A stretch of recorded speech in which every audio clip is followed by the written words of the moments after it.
Imagine pledging your life to a god for power, only to have it sear into your skin, turning you into a monster. That's the nightmare Kratos lives in God of War. Today, we're diving into the weapons that didn't just arm him, they defined his descent into vengeance.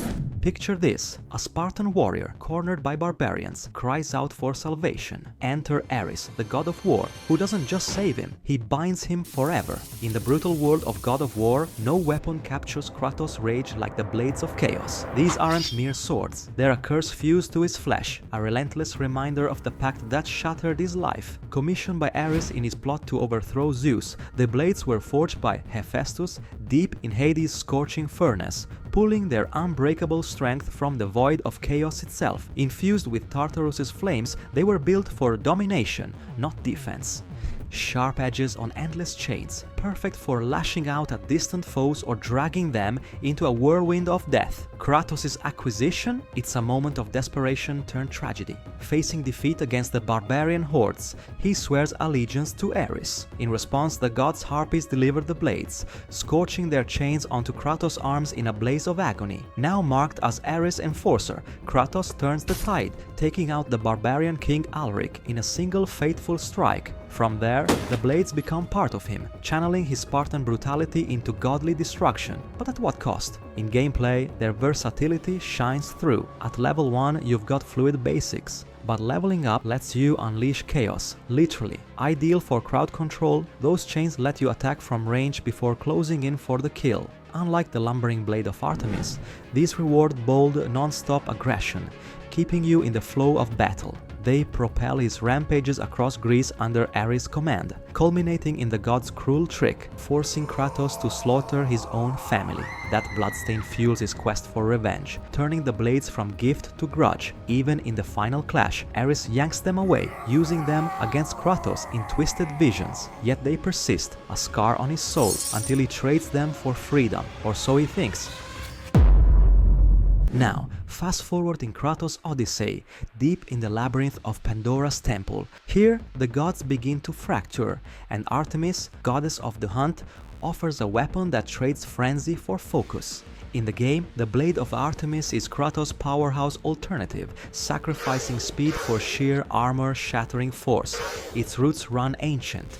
Artemis herself once swung it to topple a titan, embedding it with primal energies for piercing hides and crushing bones. This curved, two-handed beast pulses with power, evolving in look as you level it, blue at base, purple mid-tier, red at max, with shapes sharpening to match its lethal intent. Kratos gets it straight from Artemis inside the temple. Combat-wise, it's all about impact over flurry. Where it excels, mutilation. Rack up 10+ hits and it dismembers, halving legionnaires, beheading minotaurs. Perfect for bosses or armored packs where the blades of chaos bounce off. Progression is orb-driven, maxing at 3 levels for pure damage spikes. Baseline blue, boosted purple, peak red. No new tricks, just honed basics, pushing you to perfect its weighty rhythm from the start. What if the path you walked was actually the weapon to end a god? In God of War 1, the Blade of the Gods transforms from a simple bridge into Kratos' ultimate tool of vengeance. The Blade of the Gods was forged by the gods and hidden in Athens, though its exact creation and purpose remain unclear in the game. Crafted from metal in the form of an enormous sword, it served as a practical footbridge, and its appearance showed signs of age, dented and weary from years of wear, hinting at a long-forgotten history. But no further details are revealed. Kratos first encounters the Blade of the Gods during his trek through Athens, crossing it as a bridge on his way to the city's sewers. In the heat of the final battle, after Ares forcefully rips the blades of chaos from his arms and leaves him vulnerable, Kratos, enlarged to godlike proportions by the unleashed power of Pandora's box, reaches through a divine portal and pulls the entire bridge free. Now wielded as a personal weapon, it becomes his lifeline against the god of war. In the climactic duel with Ares, the Blade of the Gods acts as a heavy melee weapon, with attacks mirroring those of the Blade of Artemis. Square for light strikes, triangle for heavy blows, circle for grabs or area effects, and R1 for thrusts, including a blocking stance. It swings noticeably slower, possibly due to its immense size or the damage to Kratos' arms, demanding careful timing and positioning to counter Ares' relentless teleports.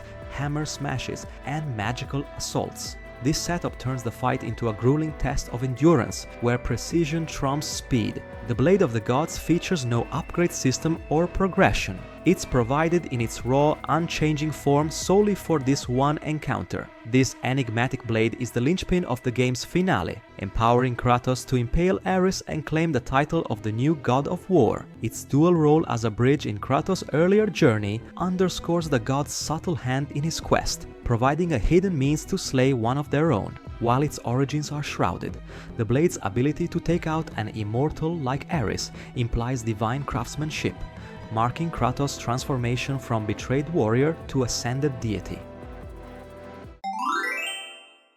So, we've broken down the arsenal. Which weapon hits hardest for you? Comment, like and subscribe for more gaming insights. See you in the next one.